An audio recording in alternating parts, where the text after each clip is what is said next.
नमस्ते प्रणाम, मैं हूँ आपकी वंदना। मैं हूँ आपकी अर्चना। और आज हम दोनों बहनें एक छोटा सा चुटकुला नाच गीत सुना रहे हैं। कैसे लगेगा कमेंट में जरूर बताना। और हम लोग जौनपुर जिले के रहने वाले हैं। अपना परिचय बता रहे हैं।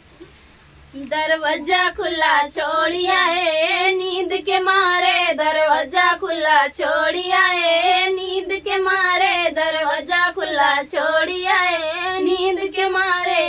रात मोरे सैया ने पेड़ा मांगा, रात मोरे सैया ने पेड़ा मांगा, मैड़ा दिखाइया है नींद के मारे, मैड़ा दिखाइया है नींद के मारे, दरवाजा खुला छोड़िया है नींद के मारे, दरवाजा खुला छोड़िया है नींद के मारे।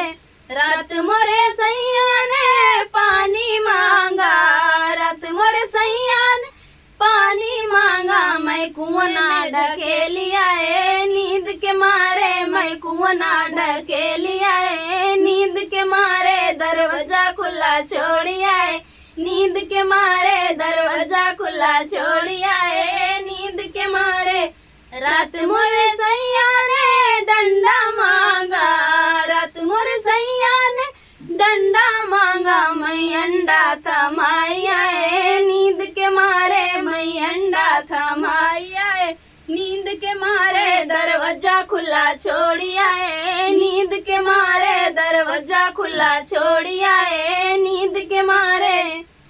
तो बहुत ही प्यारा छोटा सा चुटकुला नाच गीत था। कैसा लगा कमेंट में जरूर बताना। फिर मिलते किसी ऐसे नए गाने के साथ, तब तक के लिए बाय बाय। Bye bye.